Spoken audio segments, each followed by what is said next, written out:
কি করলি তালিব তুই? আমার শয়তানের খোদাকে মেরে ফেললি। সে কোন খোদা যে মারা যায়? খোদা তো তিনি, যিনি এই ভূমি, আকাশ, জগৎ, সংসার আর প্রকৃতির সবকিছু গড়েছেন।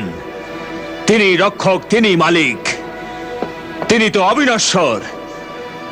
সবকিছুর বিনাশ হয়ে যাবে, কেবল আল্লাহ বিরাজ করবেন।